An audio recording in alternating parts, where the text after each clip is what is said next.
रत्नागिरीच्या लांजा तालुक्यातील फणस उत्पादक आणि संशोधक युवा उद्योजक मिथिलेश देसाई यांनी दिल्ली येथे पंतप्रधान नरेंद्र मोदी यांची भेट घेत फणसावरील संशोधन आणि त्यापासून तयार करण्यात येणाऱ्या विविध उत्पादनांची माहिती दिली. गेल्या 10 ते 12 वर्षांपासून फणसाच्या विविध जातींवर संशोधन सुरू असून जगभरातील 128 पैकी तब्बल 88 जातींचे संकलन करण्यात आल्याचे त्यांनी सांगितले. कच्च्या फणसाची मधुमेह नियंत्रक पावडर, फणसाच्या आठड्यांची प्रोटीन पावडर तसेच फणसाच्या टाकाऊ भागापासून तयार केलेल्या लेदर बॅग आणि पासपोर्ट होल्डरसारख्या उत्पादनांचे सादरीकरणही पंतप्रधानांसमोर करण्यात आले. या नाविन्यपूर्ण उपक्रमाचे पंतप्रधान मोदी यांनी कौतुक करत पुढील वाटचालीसाठी शुभेच्छा दिल्या. दरम्यान फणसाला जागतिक बाजारपेठ मिळवून देण्यासाठी 1 वर्ष जॅकफ्रूट इयर म्हणून घोषित करावे अशी मागणीही यावेळी करण्यात आली. सर्वांना नमस्कार.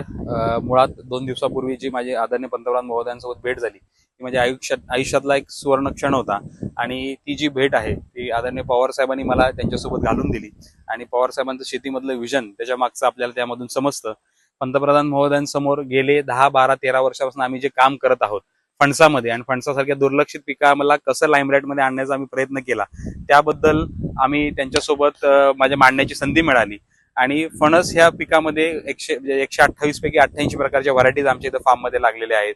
काय रिसर्च अँड डेव्हलपमेंट केलं, फणसाची झाडं परदेशात पहिल्यांदा एक्सपोर्ट केली, फणसाची पानं परदेशात एक्सपोर्ट केली, फणसाला का कल्पवृक्ष म्हणलं जातं ह्या सगळ्या गोष्टी मांडायची संधी मिळाली.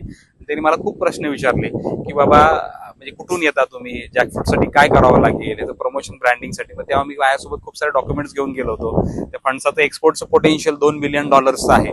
एवढा पूर्ण देशामध्ये फणस 85 ते 90% देशामध्ये आहे ते वेस्ट होतो, तर त्यासाठी काय करावं लागेल याची आमच्या त्याच्यामध्ये चर्चा झाली. आणि फणस एक वर्ष अख्खं भारताचं जॅकफ्रूट इयर म्हणून डिक्लेअर करण्यात यावं अशी मी त्यांना विनंती केली, जेणेकरून फणसाची इकोसिस्टम डेव्हलप होईल. आणि नक्कीच आणि जे बाय प्रोडक्ट्स याच्यापासून काय काय बनवता येतं हे त्यांनी मला विचारलं. त्या फणसाच्या कच्च्या गाऱ्यांची जी पावडर आहे डायबिटीससाठी, आठळांची पावडर जी आहे जी त्याच्यासाठी प्रोटीनसाठी म्हणून वापरली जाते, पिक्या गाऱ्यांचे चिप्स, फणसाच्या स्किन पासून म्हणजे वेस्ट पासून बनलेलं पासपोर्ट होल्डर आणि फणसाच्या वेस्ट पासून बनलेलं लिगल लेदरची बॅग ही मी त्यांना गिफ्ट केली आणि हा गिफ्ट त्यांना खूप आवडलं आणि त्याला टेक्नॉलॉजीचा देखील आम्ही वापर केला होता. तर ओव्हरऑल फणसाविषयी एक 12-13 मिनिटं आमची एक सकारात्मक चर्चा झाली. पुन्हा त्यांनी आम्हाला खूप साऱ्या शुभेच्छा दिल्या आणि याच्या माध्यमातून मी खरंच पुन्हा एकदा पवार साहेबांचे खूप आभार मानू इच्छितो. धन्यवाद.